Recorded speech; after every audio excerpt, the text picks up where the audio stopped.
आवाज आ रही है? Good evening sir. Good evening sir. Good evening sir. Good evening sir. Good evening sir. Good evening sir.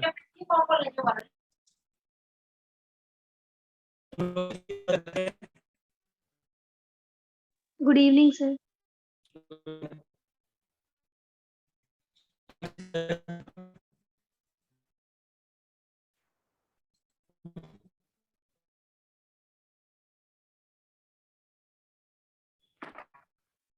चलिए, sir आपका आवाज clear नहीं आ रहा है।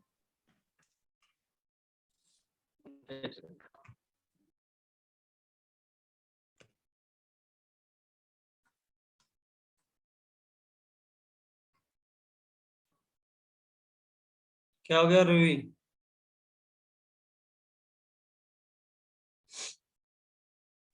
कुछ नहीं सर। कहाँ गुस्सा रही हो?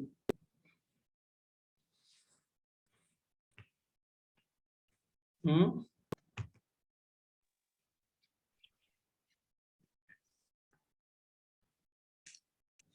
चलिए मॉलिक्यूलर थोड़ा सा जो बचा था उसको खत्म करते हैं, आगे बढ़ते हैं।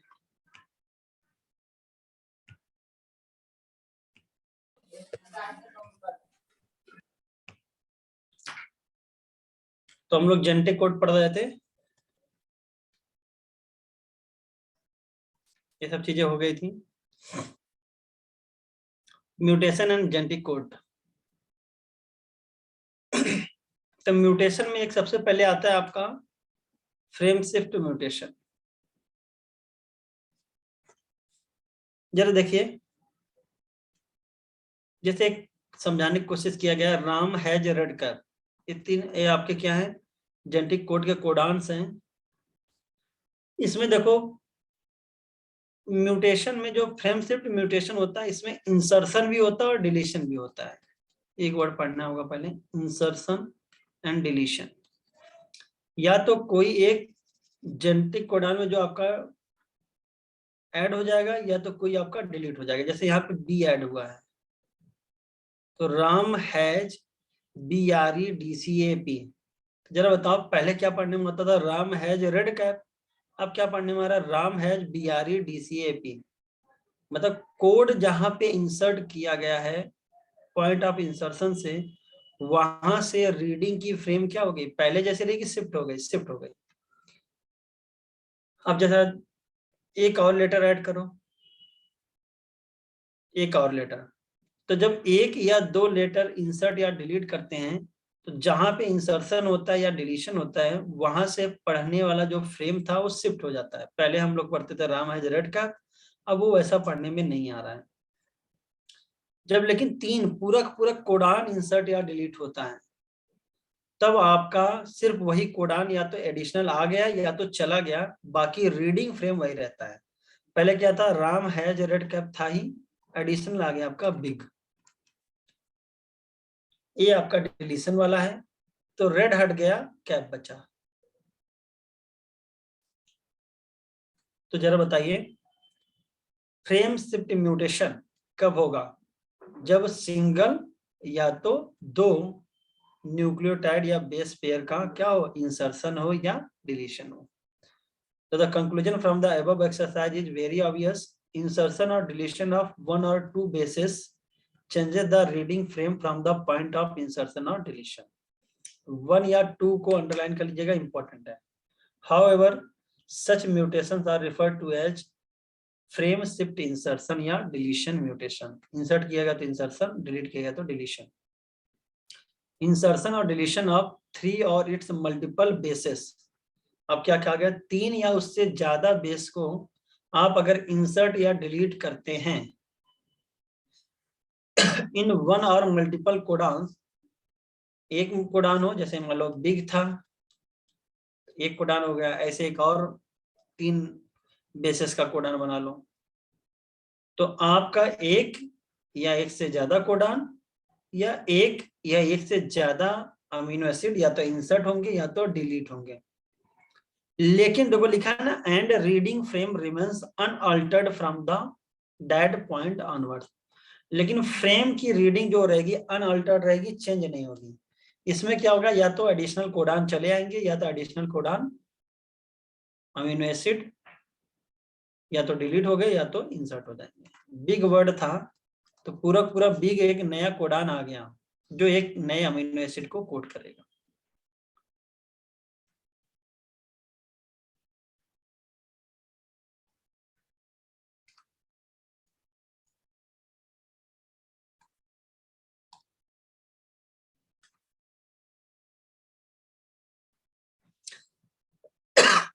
अब आता है tRNA the adapter molecule. TRNA का दूसरा नाम क्या होता है? soluble RNA. Yes, soluble RNA होता है। एडाप्टर का काम होता है दो चीजों को जोड़ना। ठीक उसी प्रकार टीआरएनए एक तरफ तो एमआरएनए की भाषा को पढ़ता है और साथ ही साथ दूसरी तरफ उसी के अकॉर्डिंग जैसा कोडान होगा उसके अकॉर्डिंग अमीनो एसिड को लेके आता है। ठीक है, तो टीआरएनए का दो काम एडाप्टर की तरह करता है और साथ ही साथ एमआरएनए के कोडान को रीड करने की इसकी प्रॉपर्टी होती है। कैसे करते हैं? टीआरएनए में एक लूप होता है जिसको बोलते हैं एंटी कोडान पाए जाते हैं। तो जैसे मान लो कोई भी एक लूप था जिसमें एक एंटी कोडान पाया गया था यूसीए। कौन सा पाया गया भाई? UCA anti codon. अब जरा बताओ, यूसीए नामक एंटी कोडान था, ये घूमेगा ऐसे इधर उधर और जैसे इसका कोडान यानी कि कॉम्प्लीमेंट्री बेस मिलेगा तुरंत उससे चिपक जाएगा। यू किससे चिपकेता? ए सी जी ए U A ji you see. देखो यहाँ पे एंटी कोडान क्या है? ए यू जी। अब जरा देखो बेटा, जो ए यू जी है ए आपका किससे चिपकेगा? ए किससे चिपकेगा? यू। यू किससे? ए। जी किससे? सी। तो ये अपने कोडान से जाके कॉम्प्लीमेंट्री कोडान से जाके चिपक जाता है। अच्छा, यहाँ पे जरा देखना, अगर अमीनो टीआरएनए है तो देखो ये 5 प्राइम टू 3 प्राइम। चलो देख लो देख लो, देखो देखो देखो देखो देखो देखो देखो देखो देखो, ये देखो तो ऐसे लाइन बना दो। तो इसको अगर हम 5 प्राइम टू 3 प्राइम रीड करेंगे तो देखो यहाँ से रीडिंग होती है ए सी यू। ठीक है, रीडिंग इस तरह से चलती है, ध्यान देना। ठीक है, उल्टा सीक्वेंस होता है इसका। जो 5 प्राइम टू 3 प्राइम है इसका देखो एजीयू है और इसका अगर हम 5 टू 3 रीडिंग करेंगे तो ACU होगा। ये चाहो तो तुम लोग यहाँ पे बना सकते हो।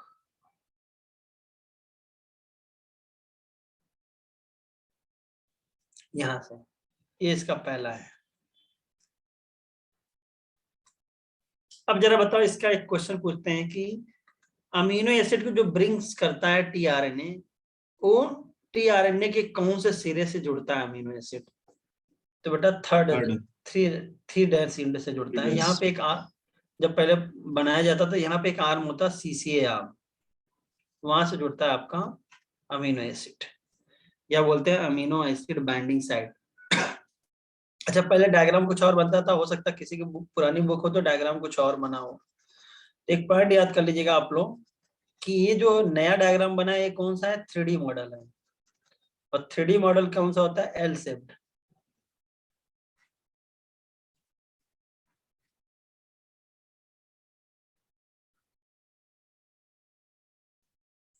अच्छा, अगर 2D मॉडल बनेगा तो कुछ ऐसा शेप बनता है, clover leaf. Clover leaf like.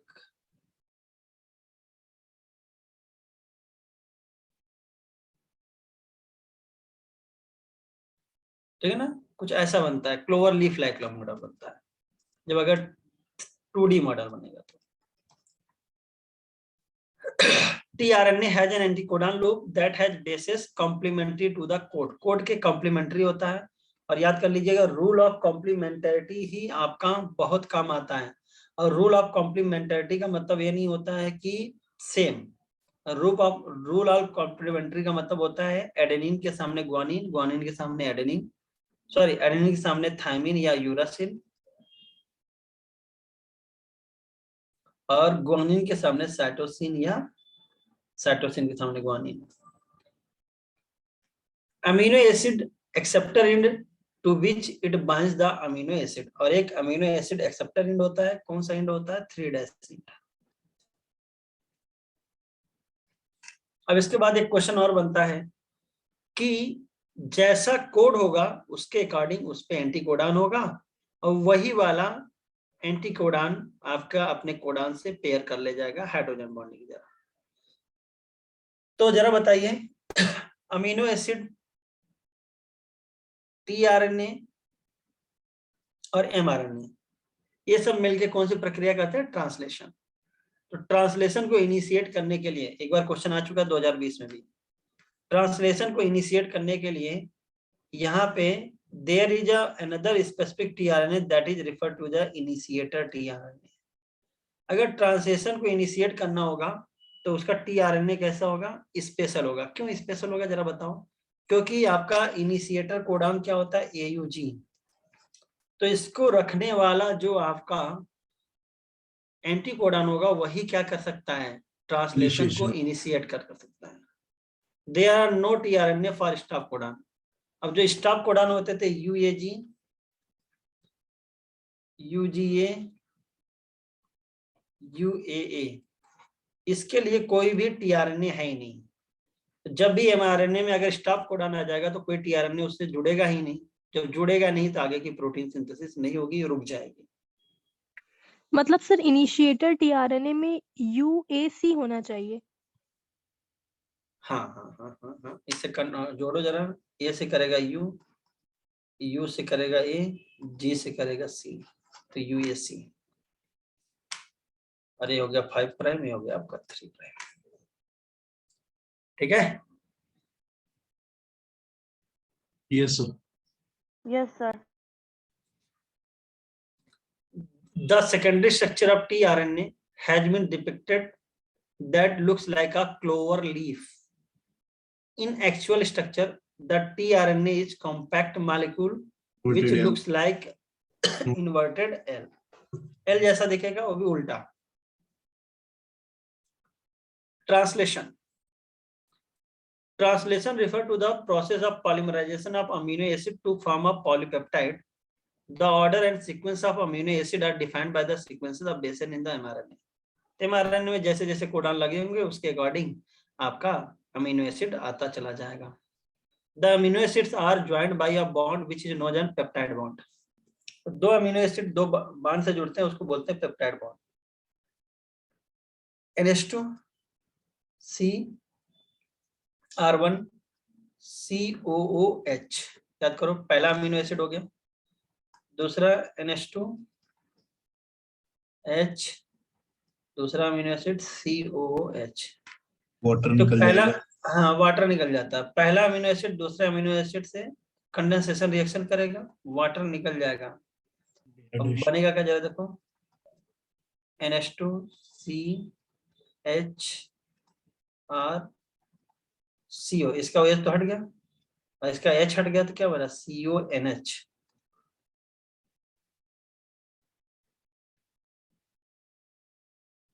तो यहां से आपको एक चीज समझ में आ गई कि सर ये जो CONH बॉन्ड था यही आपका हुआ पेप्टाइड बॉन्ड। इसका मतलब पेप्टाइड बॉन्ड अगर CONH है तो इधर पीछे की तरफ यानी पहला अमीनो एसिड का कौन सा टर्मिनल होगा? ये लेफ्ट और एन टर्मिनल होगा, और ये राइट या लास्ट अमीनो एसिड का सी टर्मिनल। E terminal. तो LNRC भी आपको पता ही होगा, लेफ्ट एन होता है, आर राइट मतलब सी टर्मिनल होता है। अगर बॉन्ड भी अगर आपको याद हो जाएगा तब भी आप आसानी से बता सकते हो कि CONH बॉन्ड है, इसका मतलब कि आपका लेफ्ट वाला एन टर्मिनल होगा और राइट वाला क्या हो जाएगा? आपका सी टर्मिनल हो जाएगा। ठीक है? इसके बाद अब जरा देखो ये कितने अमीनो एसिड है बेटा? 2। तो 2 अमीनो एसिड में कितने पेप्टाइड बॉन्ड हैं? 1। अब कितना वाटर मॉलिक्यूल रिलीज हुआ? 1। तो यहां से समझ में आ रहा है कि जितना भी नंबर आप अमीनो एसिड बढ़ाते जाओगे उससे आपका एक कम पेप्टाइड बॉन्ड और वाटर का रिमूवल होता है।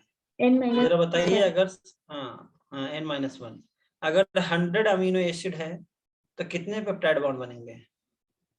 99। 99 99 और आपके कितने बनेंगे? एक हो total जाएगा आपका will 1 बटा 99 release 99। ठीक है, ठीक है। Formation of peptide bonds requires energy. Therefore, in the first phase itself, amino acids are activated in the presence of ATP and linked to their cognate tRNA. तो देखो पहला स्टेप जो होता है ना, tRNA ऐसे पड़ा रहता है चुप मार के। तो अमीनो एसिड पहले क्या करता है? देखो, अमीनो एसिड सिंथेसिस नामक एटीपी से जुड़ता है। Amino acid bind with ATP, enzyme होता है अमीनो एसिड सिंथेटेज, और क्या कराता है? Amino acylation. अब ये चार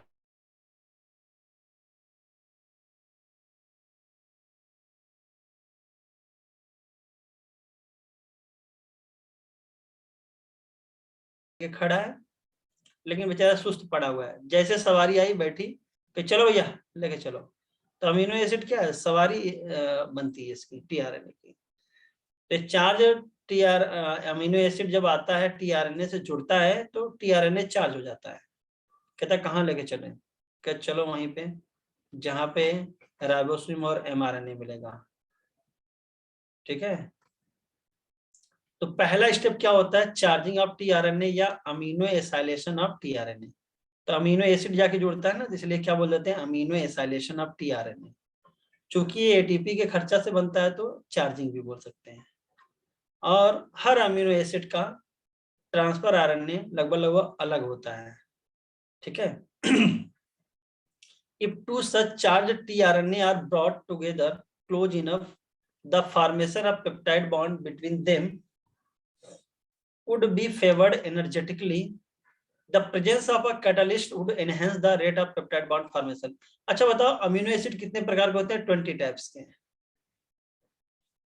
तो जरा बताइए टीआरएनए कितने प्रकार के होने चाहिए? 64। 61 कितने होते हैं? 61। यस सर 3 तो सर स्टॉप कोडॉन है। हाँ देखो, अमीनो एसिड 20 प्रकार के, लेकिन इसके बनाने वाले कोडान कितने थे? 64, जिसमें से 3 स्टॉप होते थे। 61 क्या होते थे? आपके नॉर्मल कोडान जो अमीनो एसिड को कोड करते थे। लेकिन बेटा आपका जो एक्चुअल टीआरएनए की संख्या होती है वो होती है 45। कितनी होती है? 45 टीआरएनए। इसका मतलब कि कुछ टीआरएनए का जो कोडान होगा वो एंटी कोडान, वो एक से ज्यादा, हाँ एक से ज्यादा कोडान से कोड कर सकता है। ठीक है ना? तो कहते हैं ना कि हाँ, याद कर लेना, एक पॉइंट और याद कर सकते हो कि जो अमीनो एसिड का जो कोडान होता है ना, कोडान का जो तीसरा बेस होता है वो लेस इंपॉर्टेंट माना जाता है। बाकी दो बेस अगर कॉम्प्लीमेंट्री बन गए तो हो सकता है कि तीसरा वाला एक से ज्यादा वाले से कंबाइन कर सकता है। तो पुरानी कॉन्सेप्ट है तो वॉबल हाइपोथेसिस पढ़ाया जाता था, अब उतना इंपॉर्टेंट नहीं रहा। लेकिन आप इतना याद कर लेना कि टीआरएनए की संख्या 45 होती है। इसका मतलब कि एक से ज्यादा कोडान एक टीआरएनए से कोड हो सकते हैं। और कोडान का कौन सा बेस जो होता है नंबर का, जो उतना इंपॉर्टेंट नहीं रखता? तीसरा base. The cellular factory responsible for synthesizing protein is the ribosome. The ribosome consists of structural RNA and about 80 different types of protein. अगर यूकैरियोटिक है तो कितने स्ट्रक्चरल आरएनए पाए जाएंगे? 4 टाइप्स बताया था आप लोगों को लास्ट लेक्चर में। Yes sir. ठीक है, और प्रोकैरियोटिक होता तो कितने होगा? 3 टाइप्स होंगे। 3। ठीक है। अच्छा एक बात बताइए,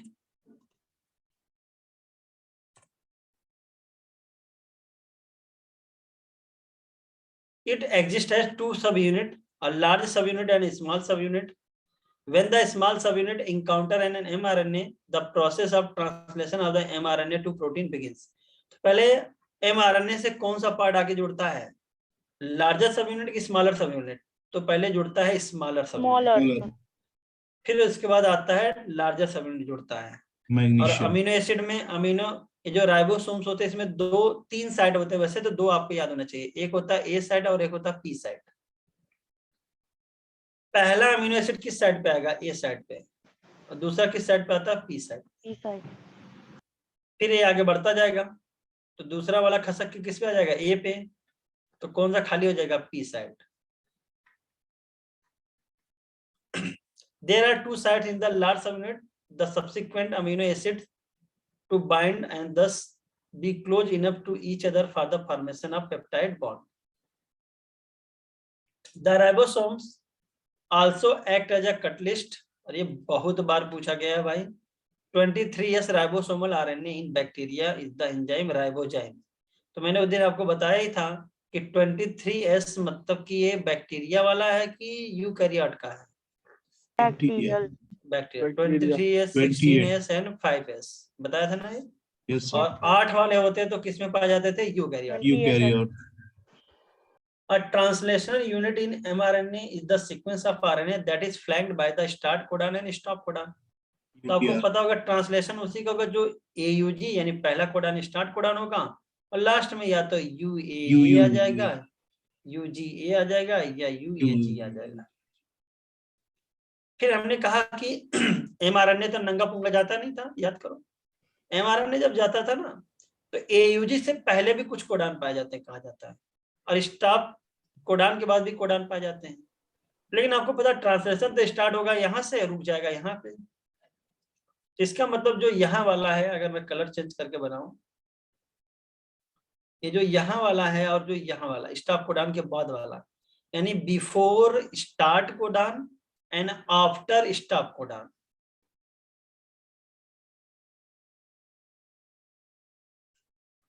before start codon and after stop codon वो रीजन ट्रांसलेट नहीं होते हैं, उसको हम लोग बोलते हैं UTR, अनट्रांसलेटेड रीजन्स। सर जो आपने ये बताया ए पे जाता है या पी पे, सर वो एक्सप्लेन कर दीजिए फिर से, मुझे समझ नहीं आया। देखो राइबोसोम में 2 साइट्स होती हैं, ए साइट और पी साइट, ठीक है ना। उसी पे अमीनो एसिड आते रहते हैं। जैसे ट्रांसफर आरएनए आएगा तो किस पे आएगा, ए साइट पे आएगा, फिर पी साइट पे, ऐसे एंड सो ऑन। अभी आपको दिखाते हैं एक फिगर, उससे समझ में आ जाएगा। चलो यूटीआर क्या होता है, अनट्रांसलेटेड रीजन। और अनट्रांसलेटेड रीजन कौन से एंड पे पाया जाता है, 5' एंड 3' एंड की दोनों एंड, बोथ दोनों में। हाँ। और 5' एंड पे कहा होगा AUG से पहले यानी बिफोर स्टार्ट कोडान, और 3' एंड पे क्या होगा, स्टॉप कोडान के कोडान बाद। के बाद। जरा बताओ, एक ट्रांसलेशनल यूनिट से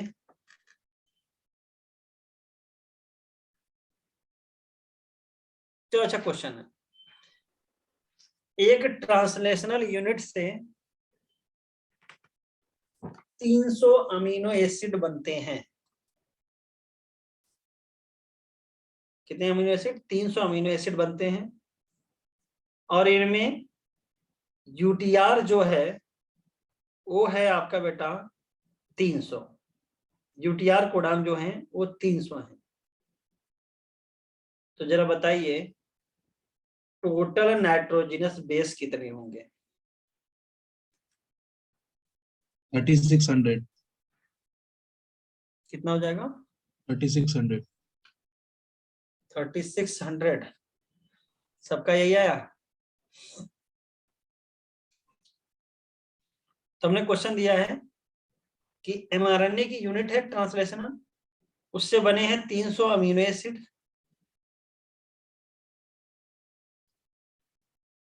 यूटीआर कितने कोडान है, यूटीआर कोडान कितने हैं, 300 कोडान है यूटीआर के। और कहा गया है बताइए कितने नाइट्रोजनस बेस वाला ये mRNA है। खाली एक ही लोग जवाब देंगे क्या, 2400 आ रहा था मेरा।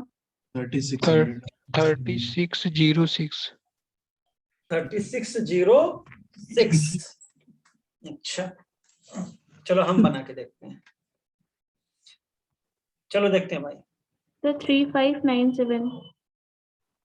3597, क्या बात है, सबके अलग अलग। चलो हम देख लेते हैं। सर 300 स्टार्टिंग कोडाउन भी तो मेथियोनिन को कोड करता है, वो भी तो उसमें ऐड करेंगे ही। हाँ, क्यों नहीं करेंगे। हाँ। तो जरा देखो 300 अमीनो एसिड मतलब कितने कोडान हो गए, 300 कोडान हो गए। और हर कोडान में कितने नाइट्रोजन बेस होते हैं, 3। ठीक है, तो 3 से मल्टीप्लाई कर दिया तो कितना आ गया, 900 नाइट्रोजनस बेस। कितना आ गया भाई, 900। 300, ये भी कितना हो जाएगा, 3 9, तो कितना हो गया टोटल 1800। ठीक है, इसके बाद बेटा आपका एक स्टाफ कोडान वाला होता है जो किसी भी अमीनो एसिड को कोड नहीं करता, लेकिन वो भी प्रेजेंट होता होगा। टोटल कितना हो गया, 1803। मैंने डीएनए नहीं पूछा था, मैंने पूछा था आरएनए। आप लोगों ने डबल कर दिया, आरएनए पूछा था भाई। सर ये आपने 900 क्यों कर दिया? सर समझ नहीं आया, फिर से बताइए सर। आपने 900 कर दिया, वो कैसे किया? में भी बड़ी बात हो गई। पहले क्वेश्चन तो समझो। मैंने बोला आपको, मैंने एक एमआरएनए दिया, शॉर्ट एमआरएनए दिया, पूरा Yes, पूरा sir. क्वेश्चन देखो, शॉर्ट एमआरएनए दिया। ठीक है, सुनो पूरी बात।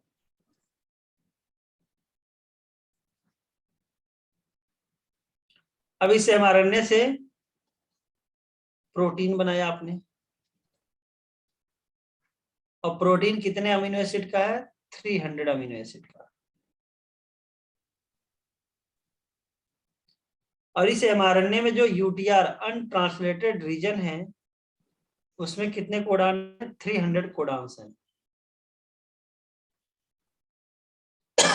Then find out the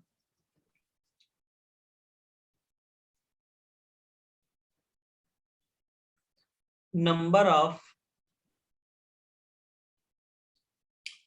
nitrogenous bases या न्यूक्लियोटाइड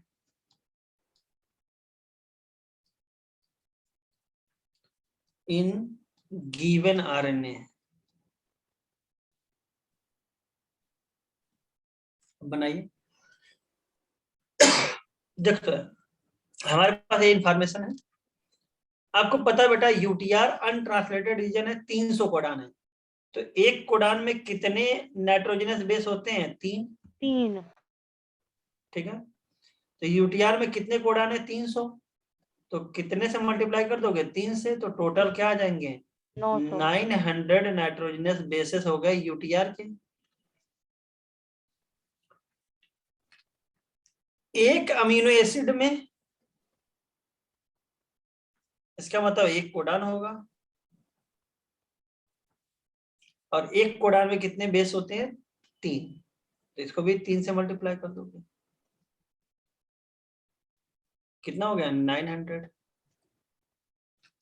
तो 900 कितना हो गया टोटल, 1800 नाइट्रोजनस बेस हो गया।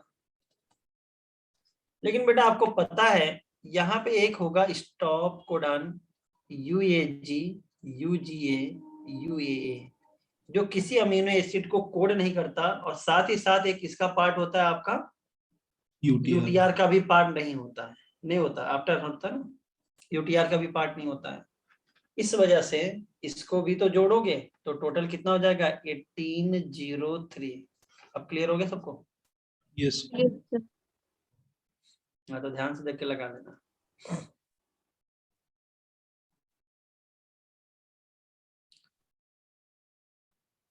The UTR are present at both 5' in before start codon and after stop codon। तो आफ्टर स्टॉप कोडान बोलने का मतलब स्टॉप कोडान के बाद है, इसलिए हम लोग स्टॉप कोडान वाला भी नाइट्रोजनस बेस जोड़ के बताएंगे। इसकी जरूरत होती है for efficient translation process. Sir कैसे, फॉर क्यों सर, कैसे होता है इसका इफिशिएंसी, देखो, एफिशिएंट होते क्यों सर? हाँ एफिशिएंट, एक तो सबसे पहली बात, आरएनए अगर खुला रहेगा तो आप उसको क्या हो सकता है कि एक्सोन्यूक्लियस एक्टिविटी से उसको क्या कर दिया जाए, ब्रेक डाउन कर दिया जाए, पहली बात तो ये। ठीक है, यस। और साथ ही साथ डैमेजिंग और डैमेजिंग मेन इंपॉर्टेंट रोल होता है डैमेजिंग का इसका। ठीक है sir. For initiation, the ribosome binds to the mRNA at the start codon AUG that is recognized only by the initiator tRNA. The ribosome proceeds to the elongation phase of protein synthesis.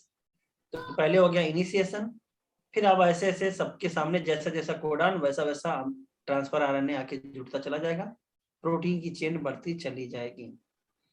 During this stage complexes composed of an amino acid linked to tRNA sequentially bind to the appropriate codon in mRNA by forming complementary base with the tRNA। वही anticodon codon की complementarity के rule से pairing हो जाएगी।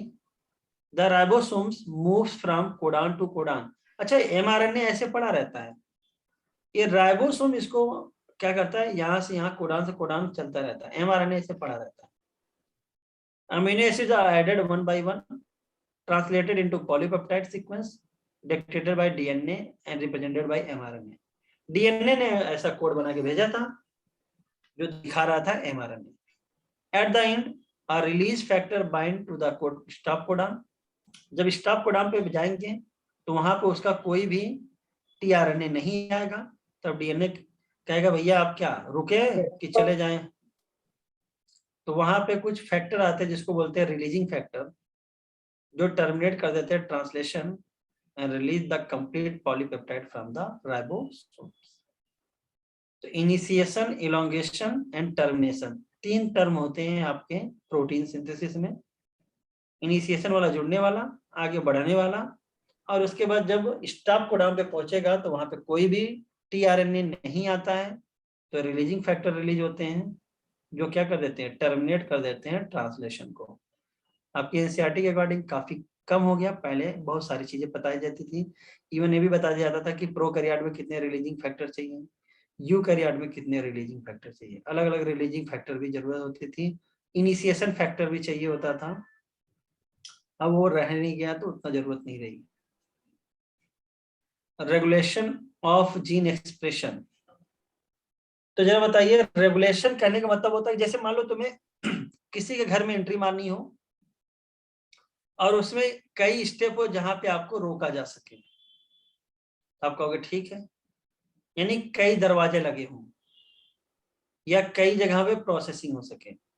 तो eukaryote में जो होता है रेगुलेशन कई लेवल पे हो सकता है, जैसे डीएनए से आरएनए बने तभी रेगुलेट कर दो, यानी रोक दो या उसमें चेक कर लो। अब उसके बाद आरएनए से प्रोटीन बनता है, लेकिन आपको पता है यूकैरियोट में आरएनए पहले एचएनआरएनए होता है और उसकी प्रोसेसिंग होती है एमआरएनए पे, यानी वहां पे भी रेगुलेशन कर सकते हैं स्प्लाइसिंग वगैरह वाले पे। फिर उसके बाद मान लो वहां पे भी अगर रेगुलेट नहीं कर पाए तो अब आरएनए न्यूक्लियस से निकल के साइटोप्लाज्म में जाता है, तो ट्रांसपोर्ट लेवल पे भी रोक सकते हो, ठीक है। और एक लास्ट स्टेप आ गई ट्रांसलेशन, जब आरएनए से प्रोटीन बनेगा वहां पे रोक सकते हो। तो रेगुलेशन आपका जो होता है प्रोकैरियोट और यूकैरियोट में लेवल कम होते हैं, यूकैरियोट में ज्यादा होते हैं, प्रोकैरियोट में कम होते हैं। क्यों? क्योंकि प्रोकैरियोट में याद करो जैसे ही आरएनए बनता था वैसे ही तुरंत प्रोटीन सिंथेसिस पीछे से स्टार्ट हो जाती थी। तो आपका कहते हैं कि प्रोकैरियोट में डीएनए से आरएनए बने उसी लेवल पे आप क्या कर सकते हो, जीन को रेगुलेट कर सकते हो कि जीन को एक्सप्रेस होना है कि नहीं होना है। प्रोकैरियोट में कम है, यूकैरियोट में ज्यादा है। तो regulation of gene expression refer to a very broad term that may occur at various level considering that gene expression result in the formation of a polypeptide। Gene का एक्सप्रेशन मतलब होता है प्रोटीन का बनना। अब जीन एक्सप्रेस करे कि ना करे, कितने लेवल पे उसको आप रोक सकते हो, it can be regulated at several levels. In eukaryotes the regulation could be exerted at transcriptional level, यानी कि जब डीएनए से एचएनआरएनए बना, प्रोसेसिंग लेवल यानी स्प्लाइसिंग, रिमूवल ऑफ इंट्रॉन, तब भी रोक सकते हो कि भैया इंट्रॉन नहीं रिमूव हो रहा है तो आगे काम रुक जाएगी। Transport of mRNA from nucleus to cytoplasm and translational level, जबकि प्रोकैरियोट में ट्रांसक्रिप्शनल लेवल पे ही आप ज्यादा रोक पाओगे, क्योंकि आपको पता है कि जैसे ही mRNA बनता है उसमें इंट्रॉन भी नहीं होता है। और कहाँ बनता है जरा बताओ प्रोकैरियोट में mRNA? साइटोप्लाज्म में ही बनेगा। यस, साइटोप्लाज्म नहीं होता, ट्रांसपोर्ट की भी जरूरत नहीं होती है, इंट्रॉन भी नहीं है। तो अगर मैं पूछा जाए कि जीन रेगुलेशन इन प्रोकैरियोट, उसका मेन प्राइमरी लेवल क्या हो सकता है, मेनली कहाँ पे किया जाएगा, तो बोलना ट्रांसक्रिप्शनल लेवल। यूकैरियोट में कई लेवल पे है। सर हाँ भाई, सर इससे कैसे क्वेश्चन आएगा एग्जाम में?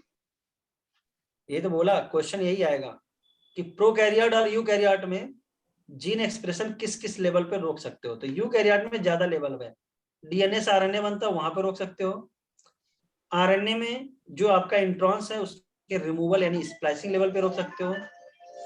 न्यूक्लियस से जब ट्रांसपोर्ट होता है साइटोप्लाज्म में वहां पे भी रोक सकते हो, और ट्रांसलेशनल लेवल पे रोक सकते हो।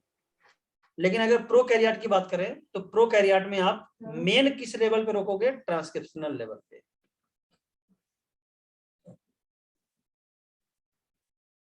देखो लिखा नहीं like, in prokaryotes control of the rate of transcriptional initiation is the predominant site for control of gene expression.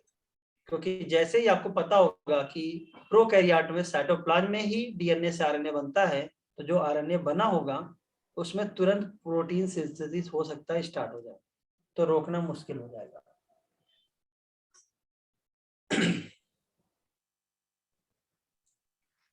अब इसको पढ़ने के लिए आपका जीन एक्सप्रेशन के लिए सबसे पहले आता है लैक ओपरान।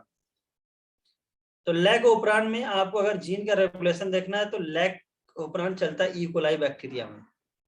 तो इसका मतलब ई कोलाई बैक्टीरिया में अगर आपको पढ़ना है तो इसका मतलब हो जाएगा बेटा आपको को कौन सा लेवल देखना होगा, transcriptional level.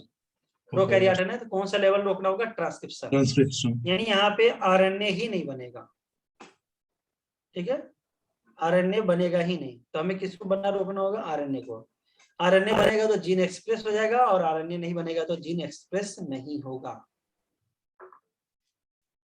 Geneticist François Jacob and biochemist Jacques Monod. अरे बड़ा अच्छा लाइन हुआ। जेनेटिसिस्ट कौन थे, जैकब, और मुनाड थे बायोकेमिस्ट्री वाले। दोनों मिल गए and they were the first to elucidate a transcriptionally regulated system. They were the first to elucidate a transcriptionally elucidated, मतलब इसको सबसे बारे पता लगाया था आपका लैक ओपरान की ऊपर वाली लाइन। चलो पूरा पढ़ ही देते हैं भाई। The genes in a cell are expressed to perform a particular function or a set of function. For example, if an enzyme called beta-galactosidase is synthesized by E. coli, it is used to catalyze the hydrolysis of disaccharide lactose into galactose and glucose.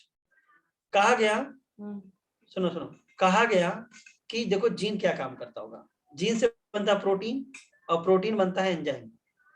तो कहने का मतलब देखो function कैसे regulate होते होंगे। एक enzyme है जिसका नाम है beta galactosidase, is synthesized by E. coli. It is used to catalyze the hydrolysis of a disaccharide lactose.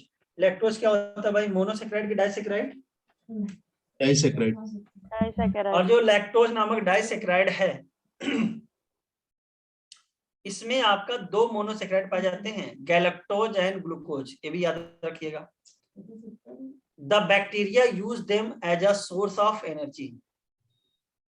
Hence, if the bacteria do not have lactose around them to be utilized for energy source, they would no longer require the synthesis of enzyme beta galactose. Simple सी बात कहा है कि अगर भैया lactose होगा तभी जरूरत होगी बीटा गैलेक्टोसिडेज की, और अगर लैक्टोज नहीं होगा तो जरूरत नहीं होगी बीटा गैलेक्टोसिडेज की। इसका मतलब जब लैक्टोज हो तब जीन ऑन हो जाए, और लैक्टोज ना हो तो जीन ऑफ हो जाए। इसी को तो बोलते हैं gene regulation. Therefore, in simple terms, it is the metabolic, physiological or environmental condition that regulate the expression of genes. तो मेटाबॉलिक हो सकता है यानी जरूरत होगी तब, फिजियोलॉजिकल यानी कि आपके बॉडी में कोई कार्य करना होगा तो, या इन्वायरमेंटल कंडीशन, इन्वायरमेंट से भी इंड्यूस हो सकते हैं. The development and differentiation of embryo into adult organism are also a result of coordinated regulation of expression of several set of gene. अब embryo से adult जो बना है इसमें कई सारे जीन धीरे धीरे डेवलपमेंटल प्रोसेस में इन्वॉल्व हुए होंगे. In prokaryote, control of the rate of transcriptional initiation is the predominant site for control of gene expression. क्यों? क्योंकि प्रोकैरियोट में साइटोप्लाज्म में ही डीएनए से आरएनए बनता है और कोई भी यहाँ पे नॉन कोडिंग सीक्वेंस यानी इंट्रॉन नहीं होते हैं, तो रिमूवल यानी प्रोसेसिंग की भी जरूरत नहीं होगी, ना तो ट्रांसपोर्ट की जरूरत होगी.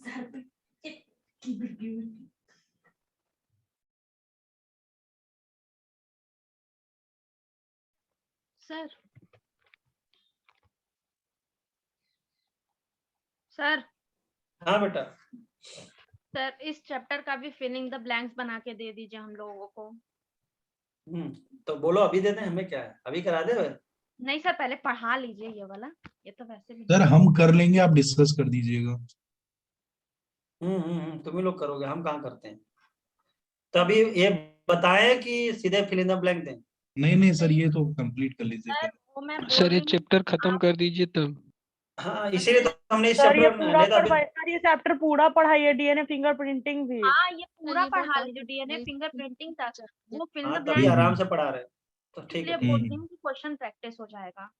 हाँ कोई दिक्कत. इन प्रोकैरियोट्स, अरे इसके बाद जब खत्म करेंगे ना तो उसमें अगर तुम लोग को थोड़ा सा एडिशनल भी चाहिए तो बता देंगे, लेकिन अभी एनसीईआरटी फोकस्ड रहेगी. In prokaryotes, control of the rate of transcriptional initiation is the predominant site for control of gene expression. ये तो आप लोग को समझ में आ गया होगा. In a transcription unit, the activity of RNA polymerase at a given promoter is in turn regulated by interaction with accessory protein, which affect its ability to recognize start site. अब जरा बताओ, आपको याद होगा जब डीएनए पे आप RNA बनाए थे तो एक जगह क्या था, प्रमोटर, स्ट्रक्चरल जीन और क्या था, टर्मिनेटर साइट. टर्मिनेटर. भाई इस प्रमोटर साइट पे ही तो आके आपका आरएनए पॉलीमरेज एंजाइम जुड़ता था. बोलो. तो कहते हैं कि RNA polymerase at a given promoter is in turn regulated by interaction with accessory protein. ये जो आरएनए पॉलीमरेज है प्रमोटर पे जुड़ेगा और आगे काम करेगा, उसके लिए इसको क्या चाहिए, एसेसरी प्रोटीन चाहिए, which affect its ability to recognize start site. तो भैया प्रोमोटर एक स्टार्ट साइट होता है, वहां पे आरएनए पॉलीमरेज एंजाइम तभी जुड़ेगा जब इसको क्या मिलेगा, एसेसरी प्रोटीन. तो इस लाइन का मतलब ये रहा इतना. इसका मतलब ये एसेसरी प्रोटीन किसकी तरह काम कर सकते हैं, रेगुलेटर की तरह. ठीक है ना. रेगुलेटर मतलब आपका ये जुड़ने में मदद करेंगे. अगर ये एसेसरी प्रोटीन, हाँ स्विच, हाँ, these regulatory proteins can act both positively यानी एक्टिवेटर एंड नेगेटिवली रिप्रेशर. अरे वाह कितना खतरनाक. कहा गया जरूरी नहीं है ये एसेसरी प्रोटीन अगर आया तो जरूरी नहीं है आरएनए पॉलीमरेज को जुड़ा ही दे, हो सकता है आने के बाद कहते ना जुड़ो, रोक भी सकता है. दोनों इफेक्ट होते हैं. जैसे आप रूम में पढ़ाई कर रहे हैं और आपके रूम में कोई आए तो आ रहा है, उसका नेचर कैसा है उसके अकॉर्डिंग आपकी पढ़ाई नुकसान होगी. हो सकता है जो आ रहा हो उसके पास नॉलेज अच्छा हो, वो आपको कुछ ज्ञान दे के जाए और आपको पढ़ने के लिए प्रोत्साहित करके जाए, तो आपके लिए पॉजिटिव हो गया. और कोई दूसरा बंदा आया वो फालतू बात कर रहा है, इधर उधर की बातें तुम्हारा नुकसान कर रहा है, एक नेगेटिव हो गया और एक पॉजिटिव हो गया. तो डिपेंड करता है, अगर रेगुलेटरी प्रोटीन आरएनए पॉलीमरेज को जुड़े और कहे कि जाओ काम करो तो पॉजिटिव हो गया, और अगर रेगुलेटरी प्रोटीन आरएनए पॉलीमरेज से जुड़े और कहे रुक जाओ काम मत करो तो कैसा हो गया, नेगेटिव हो गया. हाँ भगा देना, जैसे हम आएंगे तुम्हारे यहाँ तो भगा देना हमें। कितना, अरे सर का आप तो बहुत परेशान कर देते हो क्लास में पढ़ा पढ़ा के, अब हमें पढ़ने दो, क्यों? नहीं इसके नहीं बाद सर, अगर दे हम फिर लोग से आपके पढ़ यहाँ लें, आएंगे ना। फिर से अच्छा। पढ़ा दीजिए। ठीक है, तो यहाँ ये बात समझ में आ गई कि नहीं? रिप्रेसर प्रोटीन मतलब पॉजिटिव भी हो सकता है और निगेटिव भी हो सकता है। तो ऐसा कहने का मतलब कि जो रेगुलेटरी प्रोटीन है या एसेसरी प्रोटीन है वो आरएनए पॉलीमरेज से जुड़े तो जरूरी नहीं कि आगे काम हो, ये डिपेंड करता है इसका नेचर कैसा है। These regulatory protein can act both positively activator and negatively repressor. The accessibility of promoter region of the prokaryotic DNA is in many cases regulated by the interaction of protein with sequence termed operator. अब जरा देखो, कहते हैं कि RNA polymerase enzyme इस promoter पे जुड़े, इसके लिए यहाँ पे एक और सीक्वेंस पाया जाता है जिसका नाम होता है ऑपरेटर। क्या नाम होता है बेटा? ऑपरेटर। और ऑपरेटर ही जो सीक्वेंस होता है, हालांकि अगर सही से बनाया जाए तो ऑपरेटर बाद में बनाना चाहिए, पहले नहीं बना सकते आप, क्योंकि रेगुलेट कर रहे हैं ना आगे बढ़ना है कि नहीं बढ़ना है। तो प्रमोटर के बाद आपका आता है ऑपरेटर सीक्वेंस, ये वाला, ये होता है ऑपरेटर। एसेसरी प्रोटीन एक्चुअली आपका ऑपरेटर रीजन पे आके काम करता है। एसेसरी प्रोटीन आया ऑपरेटर पे, कहा सुनो ऑपरेटर, आरएनए पॉलीमरेज एंजाइम आए तो आगे मत जाने देना। इसका मतलब क्या हुआ? रोक रहा है। तो एसेसरी प्रोटीन ने ऑपरेटर रीजन के जरिए आरएनए पॉलीमरेज एंजाइम को आगे नहीं बढ़ने दिया, तो इसका क्या हो गया? Negative impact. बढ़ने दिया तो कैसा इंपैक्ट हो गया? पॉजिटिव। ठीक है rule, welcome. The accessibility of promoter regions of prokaryotic DNA is in many cases regulated by the interaction of proteins with sequences termed operators. क्या कहेगा बेटा इसको हम लोग? ऑपरेटर्स कहेंगे। ये बात समझ में आई कि नहीं है पहले बताओ? Yes sir. The operator region is adjacent to the promoter element. तुरंत उसी के पास में होगा। In most operands, ज्यादातर ऑपरांड में प्रमोटर के पास ही आपका ऑपरेटर रीजन पाया जाएगा।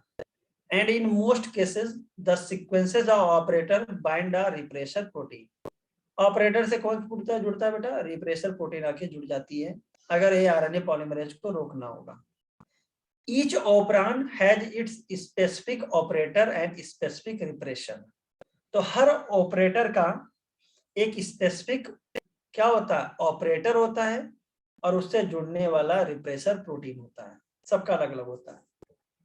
For example, lac operon is present only in lac operon, lac operator, and it interacts specifically with lac repressor only. तो lac operon में जो ऑपरेटर रीजन होगा उसका नाम क्या होगा? lac ऑपरेटर, और उससे जो रिप्रेसर प्रोटीन जुड़ेगी वो कौन सी होगी? lac repressor protein. और ओपरान होता है clusters of gene.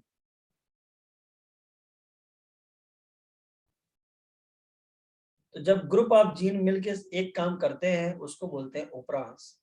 Lactose metabolism के लिए आने वाला ओपरान क्या कहलाएगा? लैक ओपरान। जरा देखते हैं यहाँ पे जो डायग्राम, इससे समझने की कोशिश करते हैं। तो मैंने बोला कि ये देखो प्रमोटर है, प्रमोटर रीजन से कौन जुड़ता है? RNA polymerase enzyme. Promoter region से कौन जुड़ता है भाई? RNA polymerase enzyme. चलो ठीक है। इसके बगल में कौन सा रीजन है बेटा? आपका ऑपरेटर साइट। फिर इसके बाद आपका क्या आ गया? Structural gene. हमने बोला कि ये जो रिप्रेसर प्रोटीन है इसको भी तो बनाने वाला कोई जीन होगा, राइट? क्लियर? रिप्रेसर प्रोटीन को बनाने वाला भी कोई ना कोई जीन होगा। तो ये जो यहाँ पे देखो, यहाँ पे रिप्रेसर, आवाज मुझे ही मेरी सुनाई दे रही है।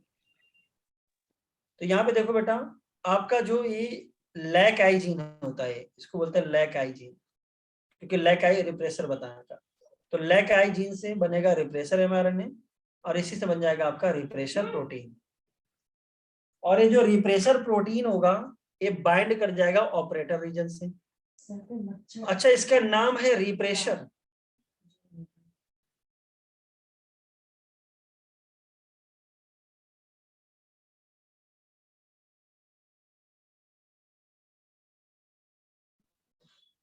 तो जरा बताओ, रिप्रेसर जब यहाँ पे बाइंड कर रहा है तो आरएनए पॉलीमरेज एंजाइम आगे नहीं बढ़ पा रहा है, तो इसका मतलब क्या हो जाएगा, ये जो प्रोटीन था रेगुलेटरी एसेसरी प्रोटीन, यहाँ पे निगेटिव इम्पैक्ट दे रहा है।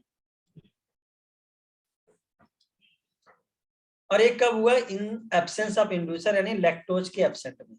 लैक्टोज नहीं रहा तो इसको बंद होना था, आपको पता ही होगा। इसका आरएनए पॉलीमरेज लैकाई वाला बनाने वाला आरएनए पॉलीमरेज है, इसका अलग होगा, ये इसको बनाएगा। अब जब तुमने मीडियम में लैक्टोज लाए या प्रेजेंस ऑफ इंड्यूसर हुआ, ये लैक्टोज जब मीडियम में डालते हो तो लैक्टोज क्या करता है, इस रिप्रेसर प्रोटीन से जुड़ जाता है और इसको इनएक्टिवेट कर देता है।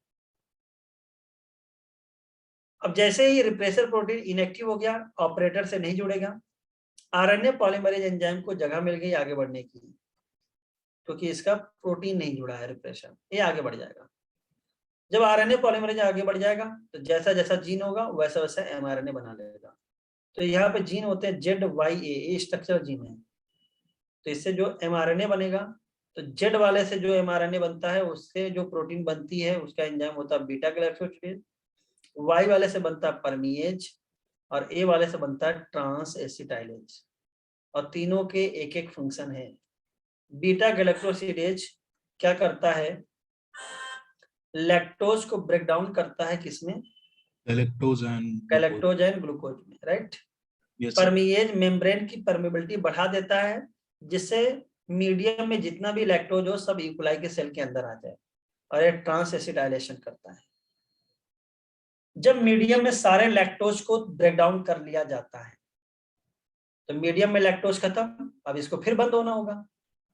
तो ये बीटा गैलेक्टोसिडेज जो थोड़ा सा बचा हुआ होता है, ये जो ये रिप्रेसर से जुड़ा हुआ लैक्टोज होता है उसको भी तोड़ देता है। कहता तुम कहाँ छुप रहे हो, तुमको भी तोड़ देंगे। इसको जैसे ही तोड़ेगा तुरंत रिप्रेसर प्रोटीन एक्टिव हो जाएगी, फिर ऑपरेटर से बाइंड हो जाएगी, आगे नहीं बढ़ेगी।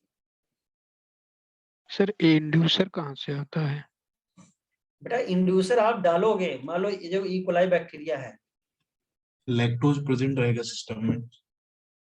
जो इकोलाई बैक्टीरिया है, मान लो किसी मीडियम में इसको ग्रो कर रहे हो तुम लोग, तो इसको तो आप खाना पीना दोगे ना, इस मीडियम में लैक्टोज डालोगे तभी तो ये काम करेगा। तो ये तो हम एनर्जी सोर्स, डालेंगे, लेकिन इंड्यूसर कहाँ से आएगा, मैं ये पूछ रहा हूँ। इंड्यूसर यही लैक्टोज ही है। लैक्टोज होता है इंड्यूसर। Okay sir. तो यानी जब लैक्टोज आएगा तभी ये रिप्रेसर प्रोटीन इनएक्टिव होगा और तभी उसको तोड़ने वाला काम होगा। तो जो लैक्टोज है ना, लैक्टोज इटसेल्फ आ इंड्यूसर, ये जो इंड्यूसर बना है ना, ये आपका लैक्टोज ही है।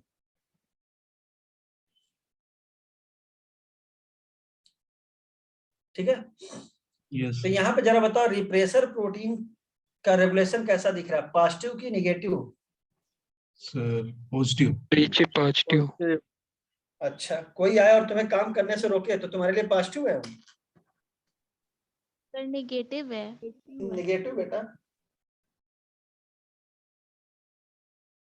यहाँ पे जो लैक्टोज आ रहा है, लैक्टोज की बात नहीं कर रहे, इसकी बात कर रहे, रिप्रेसर प्रोटीन जब फ्री था तो ऑपरेटर से जुड़ा और आगे का काम रोक दिया, तो इसका मतलब कैसा हो गया, नेगेटिव। इसके लिए नेगेटिव, लेकिन लाइक ओपन के लिए पॉजिटिव है। सर ये नहीं, पॉजिटिव। सुनो पूरी बात। रिप्रेसर का रोल क्या है ये बताओ सिंपल सा। सर उसको बाइंड नहीं होने देना आरएनए पॉलीमरेज को। हाँ, आगे ट्रांसक्रिप्शन नहीं होने देना। तो अगर ट्रांसक्रिप्शन नहीं हो रहा है तो ये क्या कर रहा है, पॉजिटिव काम कर रहा है कि निगेटिव काम कर रहा है? निगेटिव काम कर रहा है, हाँ नेगेटिव, क्योंकि वर्क को रोक रहा है। हाँ तो निगेटिव हो जाएगा, ठीक है ना। तो याद रखना किसके रिस्पेक्ट में पूछ रहा है ये भी होता है। तो यहाँ पे जो रिप्रेसर प्रोटीन का रेगुलेशन कौन हो गया, निगेटिव, क्योंकि रेगुलेट कौन कर रहा था, रिप्रेसर प्रोटीन ही।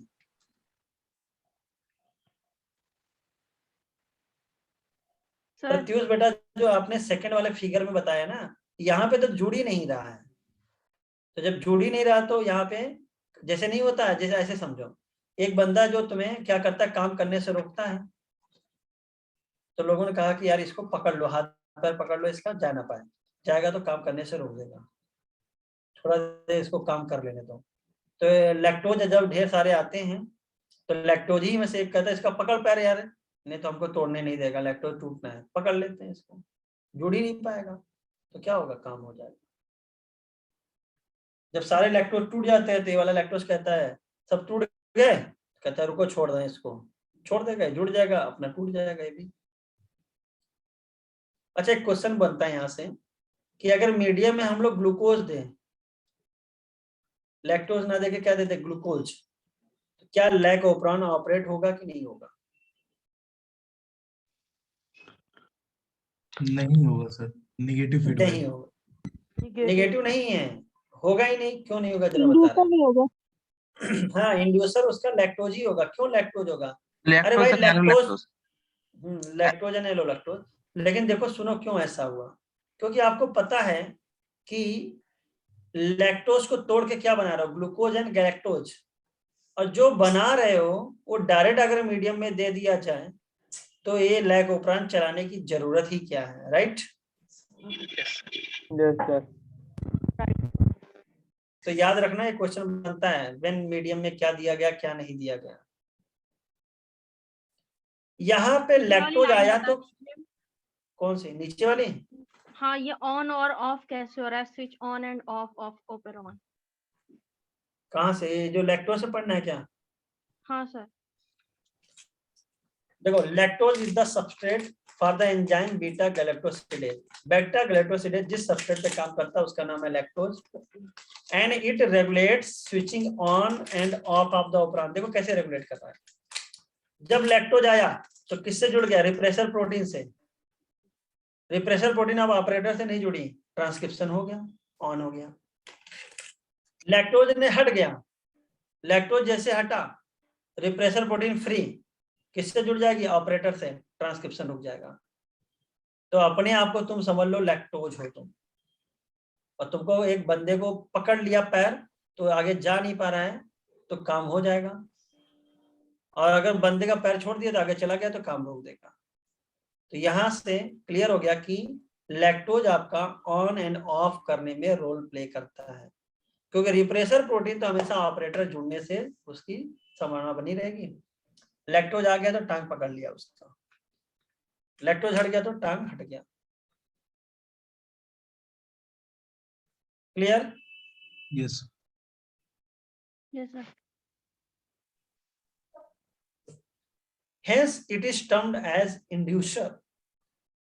सिस्टम को क्या कर दिया, इंड्यूस कर दिया।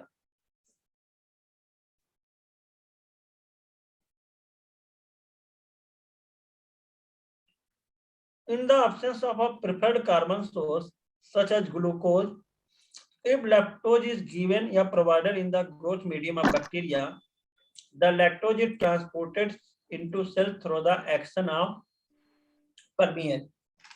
अच्छा एक बात बताओ, बड़ा अच्छा पॉइंट बोला, ग्लूकोज अगर दे दिया हमने तो डायरेक्ट काम होता रहेगा, कोई दिक्कत नहीं इसमें, क्योंकि भाई आपको ग्लूकोज ही चाहिए था कार्बन सोर्स के लिए। लेकिन जब आपने लैक्टोज दिया, तो मान लो मीडियम है, इसमें एक इकोलाई बैक्टीरिया है, आपने मीडियम में क्या दे दिया, लैक्टोज दे दिया। एक बात बताओ, परमिएज लाता है लैक्टोज को अंदर, परमेबिलिटी बढ़ाता है। फिर लैक्टोज इस इकोलाई बैक्टीरिया के सेल के अंदर चला कैसे गया, परमिएज तो बनेगा बाद में ना, जब अंदर जाएगा तब बनेगा, तो अंदर जब सेल के जाएगा। हाँ, तो ये बात लिखा है, remember a very low level of expression of lac operon has to be present in the cell all the time. इसका मतलब थोड़े लेवल पे आपका लैक ऑपरान सेल में हमेशा ऑन रहना चाहिए। बाकी बहुत अच्छे से करना हो, जैसे सिंपल सा थोड़ा डुग चल रही थी लैक ऑपरान, थोड़े अमाउंट में बीटा गैलेक्टोसिडेज परमिएज ट्रांसएसिडाइडेज बन रहे थे। लेकिन जैसे ही इंड्यूसर आया, इसने रिप्रेसर प्रोटीन को कहा ना अब तुम रुको, तुमको नहीं जाने देंगे, तेजी से काम करना है।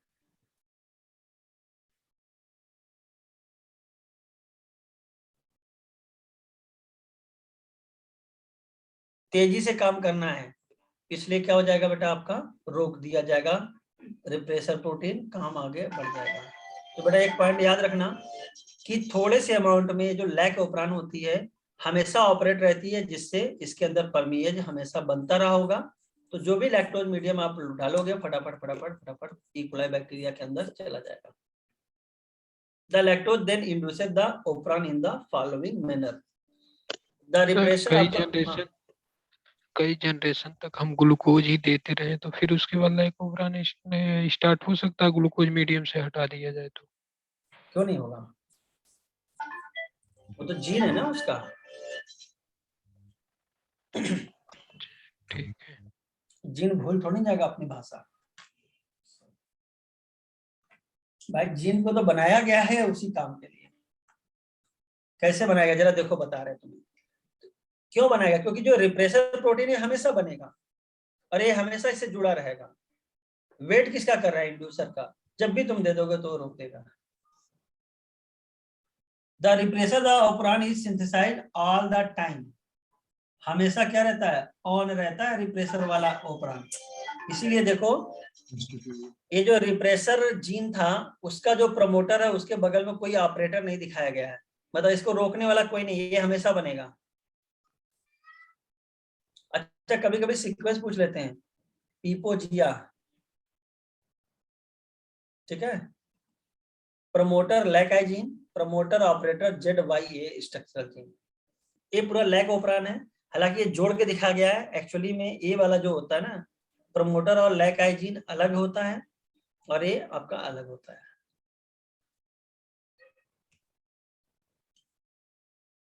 अच्छा ऐसा जीन जो हमेशा ऑन रहे, मतलब उसको ऑफ ना किया जाए, इसको हम लोग बोलते हैं। हाँ बेटा, ए जीन का क्या काम है?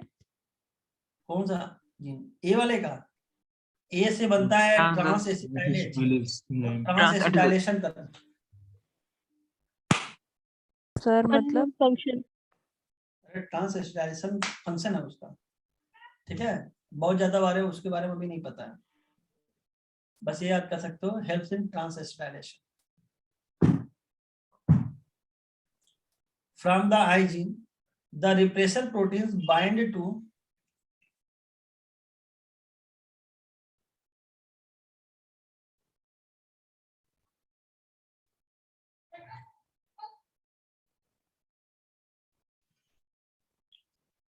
तो बेटा बताओ, ऐसे जीन जो हमेशा ऑन रहते हैं उसको हम लोग बोलते हैं कॉन्स्टिट्यूटिव जीन।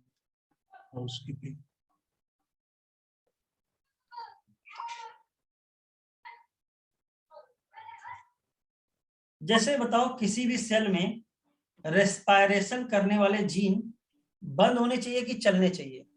हरदम चलना चाहिए सर। हरदम चलने चाहिए।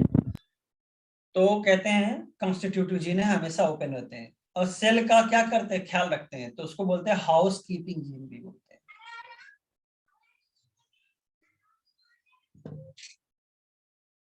तो आपको भी पता होगा जो हाउस कीपिंग मतलब घर का देख रेख करने वाले लोग होते हैं, वो उनका ड्यूटी हमेशा रहती है, हमेशा बेचारे ऑन रहते हैं, काम करते रहते हैं। जैसे तुम्हारी मम्मी है बेचारी, जैसे घर पे जो भी होगा।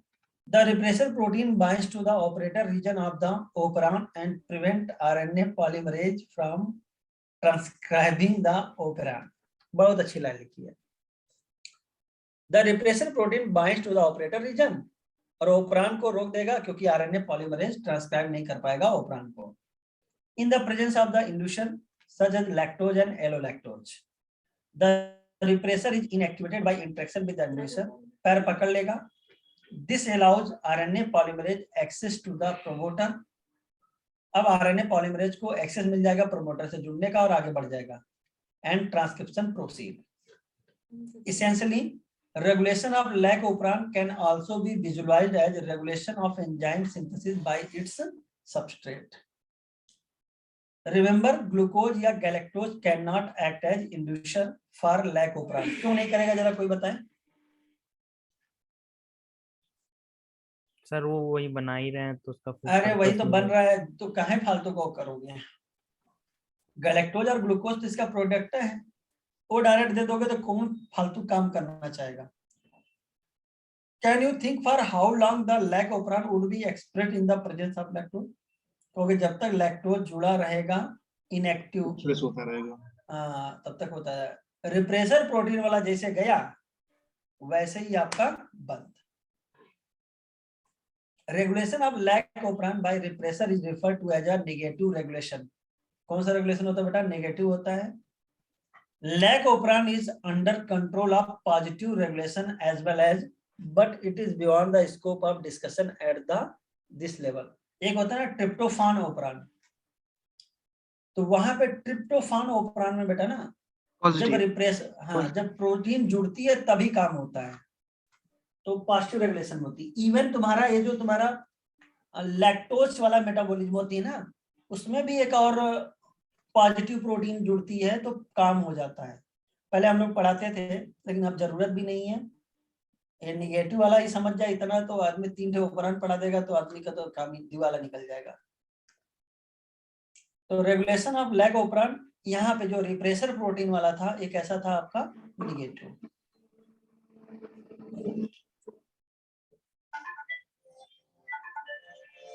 अगर इसमें कोई आपको डाउट हो तो पूछ लो।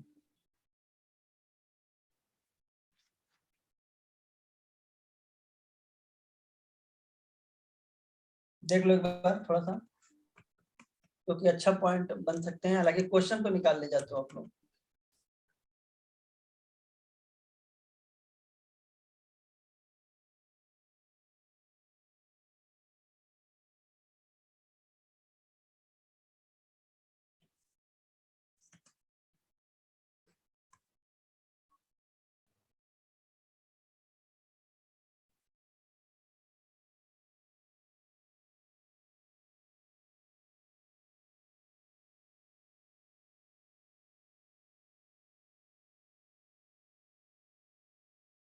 बोलिए।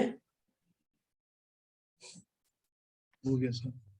अच्छा, एक वर्ड हमने लिखा बीटा गैलेक्टोसाइड्स,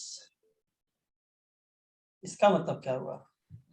सर डाइसैकेराइड की हाइड्रोलिसिस करा देगा। हाँ ना ना ना ना, गलत हो गया, पकड़े नहीं कर रहे। बीटा गैलेक्टोसाइड्स मतलब होता है लैक्टोज या एलोलैक्टोज। सॉरी सर, मैंने वो बीटा गैलेक्टोसाइड्स बता दिया, सॉरी। हाँ, इसीलिए ध्यान रखना, एक जगह लिखा है, वो बहुत लोग गलत समझ जाते हैं। यानी कि बीटा गैलेक्टोसाइड्स मतलब कि वह सबस्ट्रेट जिसपे बीटा गैलेक्टोसिडेज एंजाइम काम करता है उसको हम लोग बोलते हैं बीटा गैलेक्टोसाइड्स। ठीक है? Yes sir. आविया इरशाद, बच्चा डिपेंड करता है क्वेश्चन कैसे बनता है। जैसे क्वेश्चन दिया गया है, regulation of lac operand by repressor is refer to as. पहला ऑप्शन दिया गया है नेगेटिव रेगुलेशन, दूसरा ऑप्शन दिया गया है पॉजिटिव रेगुलेशन, तीसरा ऑप्शन दिया गया है बोथ, चौथा दिया गया है नन। आंसर बताइए। सर तो बोथ होगा, इसमें तो लिखा है। ना ना ना ना, नेगेटिव होगा। रिप्रेसर वाला वर्ड हमने दे दिया ना। हाँ, अच्छा अच्छा, रिप्रेसर बोल दिया ना हमने। अब हमने क्वेश्चन किया है regulation of lac operand is under, अब आ जाएगा निगेटिव पॉजिटिव दोनों। ठीक है? May be positive may be negative, लेकिन जो रिप्रेसर वाला करता है वो कैसा हो जाएगा? निगेटिव। ध्यान रखना, क्वेश्चन के अकॉर्डिंग आंसर देना हमें।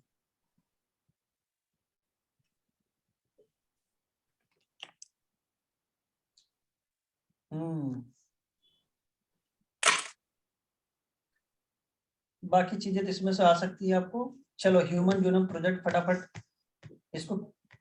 In the preceding section you have learn that it is the sequence of bases in DNA that determine the genetic information of a given organism. In other words, genetic makeup of an organism or an individual lies in the DNA sequence. जैसा जैसा DNA का sequence होगा उसी के according आपका gene बनेगा। If two individuals differ, then their DNA sequence should also be different. अगर हम और आप अलग अलग हैं तो हमारा आपका DNA का सीक्वेंस अलग होगा। अब डिपेंड करता है कि कितना परसेंट अलग है। At least at some places. These assumptions led to the quest of finding out the complete DNA sequencing of human genome. ये जो अवधारणाएं थी इसको लेड टू द क्वेस्ट मतलब कि प्यास, क्वेस्ट मतलब प्यास, लेड मतलब बढ़ गई। क्या बढ़ गई, किसकी प्यास? ह्यूमन डीएनए सीक्वेंस की, ह्यूमन जीनोम के डीएनए सीक्वेंस को कंप्लीट पता करने की प्यास बढ़ गई। अच्छा, जीनोम का ही क्यों पता किया गया? क्योंकि जीनोम में तो हैप्लॉइड सेट आते हैं, जबकि भाई क्रोमोसोम होता है 2n, तो क्यों जीनोम का पता किया गया? कोई सर बताएगा? कॉम्प्लीमेंट नहीं है, तो बाकी तो सर एलील्स ही होंगे ना उसकी। Complement yes right. एक का बता दो, दूसरे का अपने आप बता सकते हो। कॉम्प्लीमेंट। और साथ ही साथ आपको भी पता होगा कि n से ही पता होता है, क्योंकि उसमें सेम एलील दूसरे में पाया जाता है। These assumptions led to the quest of the finding out the complete DNA sequence of human genome with the establishment of genetic engineering techniques, where it was possible to isolate and clone any piece of DNA, and availability of simple and fast technique for determining DNA sequence. A very ambitious project of sequencing human genome was launched in the year 1990. Human Genome Project was called a mega project. You can imagine the magnitude and the requirement for the project if we simply define the aim of the project as follow. बहुत बड़ा project था। क्यों बहुत बड़ा project था, इसके बारे में बताते हैं आपको। ह्यूमन जीनोम आपको भी पता होगा कितने बेस पेयर पाए जाते हैं, 3 × 10⁹ बेस पेयर। एग्जैक्ट बताओ पूरा कितना था? एग्जैक्ट था आपका 3.3 × 10⁹ बेस पेयर, राइट? क्योंकि आपका टोटल सीक्वेंस कितना था? 6.6 × 10⁹ बेस पेयर था। अब कहा गया कि सपोज आपको अगर एक बेस पेयर का कॉस्ट आता है $3, ठीक है ना? तो जरा बताओ इतने का कितना कॉस्ट आ जाएगा? $9 बिलियन। ये हुआ? Yes sir. और $9 बिलियन मतलब 9 बिलियन मतलब 900 करोड़ डॉलर। इस समय डॉलर कितना चल रहा है? 76, मान लो 80 के आसपास। तो ये आपका लगभग सर 86 रुपए है। 72,000, ऐसे लगभग कैसे? आपका 80,000। सर मान लो $86 चल रहा है, बढ़ गया है। ये बढ़ तो गया है, तो मैंने बोला 76, तो मान लो 86 है, तो आपका लगभग 80,000 करोड़ रुपया लगेगा। कितना बड़ा फर्दर इफ यू आप 73.92। अरे चलो ठीक है, कुछ भी हो, छोड़ो यार, ये आज की बात नहीं कर रहा। 1990 में कितना रहा होगा देखा जाएगा। लगभग आपका कई हजार करोड़ का प्रोजेक्ट था। If the obtained sequence were to be stored in the typed form in a book, कहते हैं ना जैसे बुक में लिखा है टाइप, ऐसे ही अगर जो सीक्वेंस आया है उसको आप टाइप करिए, तो आपको जानते हो कितने बुक लिखने पड़ जाएंगे? 3300 बुक लिखने पड़ जाएंगे। और हर बुक में कितने पेज होने चाहिए? 1000 पेज, और हर पेज पे 1000 लेटर। खतरनाक। हर पेज पे कितने लेटर लिखोगे आप? 1000 लेटर। अरे वही तो लिखते हैं ATGC ऐसे करके सीक्वेंस होगा। 1000 लेटर एक पेज पे लिखा होना चाहिए, और 1000 पेज का एक बुक होना चाहिए। और ऐसे कितने बुक की जरूरत पड़ती है? 3300 books would be required to store the information of DNA sequence from a single human cell. हमारे एक सेल में इंफॉर्मेशन है। क्यों नहीं पढ़ेंगे भाई, सब पढ़ते हैं। तो कहने का मतलब तुम सोच लो कि हमारे एक सेल के न्यूक्लियस के अंदर इतनी बड़ी इंफॉर्मेशन गॉड ने ट्रैप करके रखी है। हाँ, 3300 बुक्स कौन पढ़ता है? तो इसीलिए तो इसके लिए हमें टेक्नोलॉजी की जरूरत पड़ेगी, क्योंकि 3300 बुक का मिलान करते करते तो आदमी पागल हो जाएगा। हाँ, तो इसलिए कंप्यूटर का जरूरत है। एक क्लिक पे पता चल जाएगा कि क्या अंतर है, क्या अंतर नहीं है। Matching. The enormous amount of data expected to be generated also necessitated the use of high-speed computational device for data storage and retrieval and analysis और उसका निकालने का, स्टोर करने के लिए हमें बहुत हाई स्पीड के कंप्यूटर चाहिए। नॉर्मल लैपटॉप वगैरह हम लोग यूज कर रहे हैं थोड़ी काम ही नहीं करेंगे, हैंग हो जाएंगे। HGP यानी human genome project was closely associated with the rapid development of new area in biology called bio informatics. ठीक है, यानी कि नया बायोलॉजी में अगर आप इंफॉर्मेशन टेक्नोलॉजी का इस्तेमाल करिए तो उसको बोलते हैं आप बायो इन्फॉर्मेटिक्स। क्या कहते हैं बेटा? Bio informatics. Goals of HGP आपको याद होना चाहिए, चलो फटाफट बोल देते हैं। Identify all the approximately 20 to 25 genes in human DNA। जो 3 billion chemical base pair sequence है उसको डिटरमाइन करना। इस स्टोर को, इस इंफॉर्मेशन को भाई डिटरमाइन करने भूल थोड़ी जाओगे, डाटाबेस पे स्टोर करना। और जो डाटाबेस को आप स्टोर किए हो उसको एनालाइज करने के लिए टूल्स को इंप्रूव करना, अच्छे से एनालाइज कर पाए। और क्या ये सब करने के बाद छोड़ दें कि जो इंडस्ट्री वगैरह transfer related technologies to other sectors such as industries वगैरह को क्या करो, ये टेक्नोलॉजी को ट्रांसफर कर दो। Address the ethical, legal and social issues, LC, ethical, legal, social issues that may arise from the project। अच्छा, ethical, legal and social issues क्या होते हैं? जैसे कहते हैं ना कि लोग कहते हैं कि भाई ये सब कर रहे हो आप लोग तो गॉड के खिलाफ जा रहे हो, गॉड की बनाई हुई चीजों के बारे में नहीं जानना चाहिए। Human race disturb. हाँ, दुनियादारी, जो इतना रिसर्च कर रहे हो इसी वजह से कोरोना आया है, बहुत सारे इश्यूज आते हैं। तो यहाँ पे की पॉइंट क्या निकला? 20 से 25,000 3 बिलियन डाटा को स्टोर करो, एनालाइज करो, ट्रांसफर कर दो रिलेटेड सेक्टर या इंडस्ट्री को। नेचर के साथ HGP, हाँ, HGP was a 13-year major project coordinated by US department of energy and the national institute of health. America इन सब चीजों में ज्यादा टिकलमबाजी करता है, तो सबसे पहले आपका अमेरिका में जो US डिपार्टमेंट ऑफ एनर्जी है वहीं पे ही नेशनल इंस्टीट्यूट ऑफ हेल्थ है, इन दोनों ने मिलकर इस प्रोजेक्ट को स्टार्ट किया था। During the early year of the HGP, सोचो इतना बड़ा प्रोजेक्ट था तो एक कंट्री नहीं कर पाई, सारे कंट्री के साइंटिस्ट वगैरह सब लगे थे। शुरू में UK यूनाइटेड किंगडम का एक वेलकम ट्रस्ट था, वो मेजर पार्टनर था इसका। Additional contributions came from Japan, France, Germany, China and other countries. और भी कंट्री बाद में धीरे धीरे इस प्रोजेक्ट से जुड़ती चली गई। The project was completed in 2003, तो 13 ईयर था, 1990 में स्टार्ट हुआ और 2003 में पूरा हुआ था, यानी लंबा प्रोजेक्ट चला। नॉलेज अबाउट द 2006 में कंप्लीट होता। 2003 sir project page complete. Number 119 पे जो लिखा हुआ है ना कि क्रोमोसोम 1 का अरे सीक्वेंस सुनो, में सुनो, 2006 में। हाँ तो ठीक है, लेकिन ये प्रोजेक्ट कंप्लीट हो गया था आपका 2003 में। जैसे पूछा जाएगा HGP वाज कंप्लीटेड, तो सिंपल था 2003 आंसर लगाना। वो अलग बात है कि जो लास्ट क्रोमोसोम 1 था उसके जो कंप्लीट सीक्वेंस आया था आपका 2006 में।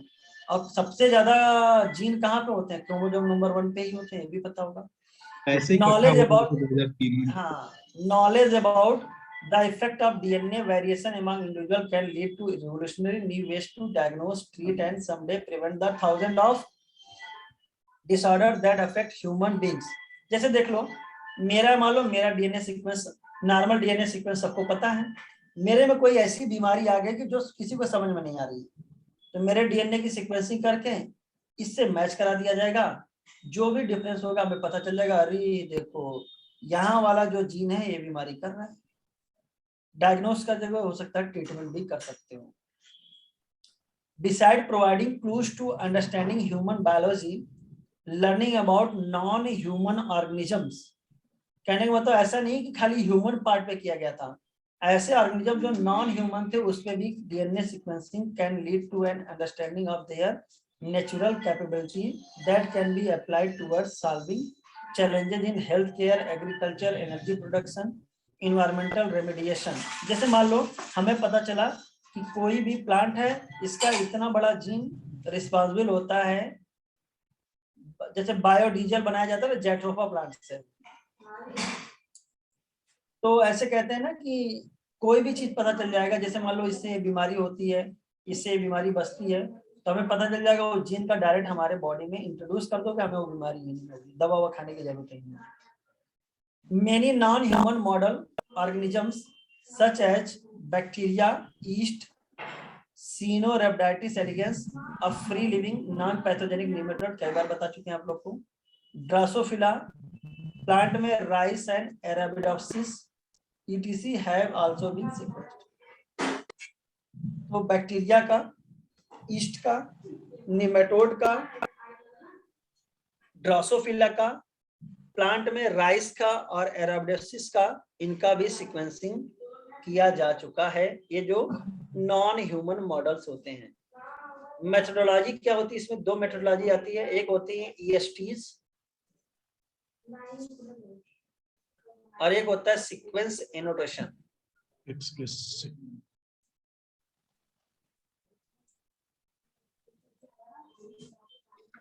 ESTs में बड़ा अच्छी बात हुई, EST में उसी सीक्वेंस को आप पता करोगे जो एक्सप्रेस होते हैं, यानी कोडिंग की नॉन कोडिंग, यानी ओनली कोडिंग सीक्वेंस। एग्जॉन्स को देखोगे आप जो प्रोटीन बनाते थे। और सीक्वेंस एनोटेशन में तो आप कोडिंग हो चाहे नॉन कोडिंग सबके बारे में पता कर लोगे। ठीक है, तो याद कर लीजिएगा दो इसके मेथड अप्रोच थे। तो कौन सा अप्रोच? ब्लाइंड अप्रोच था, ये सीक्वेंस एनोटेशन। मतलब इसमें सारे सीक्वेंस करो, सारे DNA सीक्वेंस को पता करो। अब तुम जरा बताओ सीक्वेंसिंग कैसे पता चला होगा?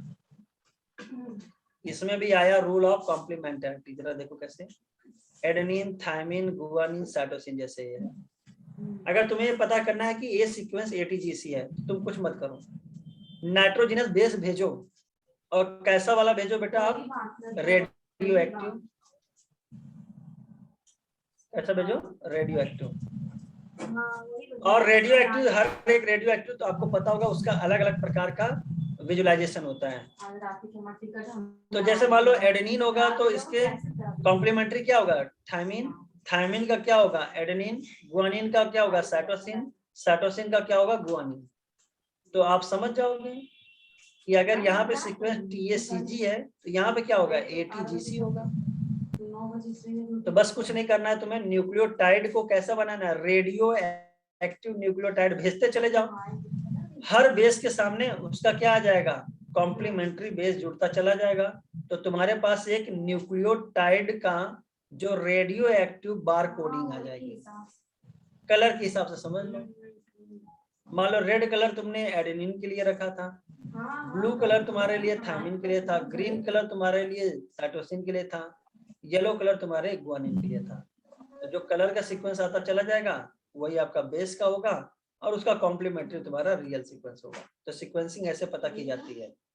ये जो फेड्रिक मिशर वाला था टेक्निक, ऐसे ही पता किया गया था, समझे? तो ATGC मान लो ATGC है तो न्यूक्लियोटाइड कैसा भेजो? रेडियो एक्टिविटी भेजो, अपने आप सीक्वेंस को एनोटेट कर देगा। अच्छा, तुम्हें इसमें कुछ नहीं करना, तुम पकड़ने थोड़ी जाओगे, वो कंप्यूटर रीड कर लेगा उसको। जो भी आपका बार पैटर्न बनेगा रेडियो एक्टिविटी का, उसको कंप्यूटर रीड करके उसको उल्टा करके कॉम्प्लीमेंट्री का आपको सामने सीधे दिखाएगा कि इसका ये सीक्वेंस है। इस टेक्नोलॉजी को किसने डिस्कवर किया था? F. सेंगर ने। ठीक है, चलो कल आपका DNA फिंगरप्रिंटिंग थोड़ा सा बचा है तो इसको और DNA फिंगरप्रिंटिंग को अच्छे से खत्म करके समापन करते हैं इस चैप्टर का। ठीक है sir, fill in the blanks group में भेज दीजिए। फिल इन द ब्लैंक्स कल नेक्स्ट लेक्चर में, जब कल ही तो होगा कल लेक्चर, तो कल सर करवाएंगे ना?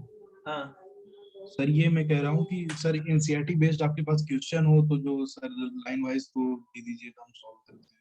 चलो ठीक ठीक ठीक ठीक, तो कल इसको खत्म कर देंगे। हाँ तुम्हारी आवाज नहीं आ रही, नहीं आ रही आवाज। तुम्हारा बेटा नेटवर्क मैसेज कर दो या तो फिर टाइप कर दो, क्या बोलो समझ नहीं आ रहा है।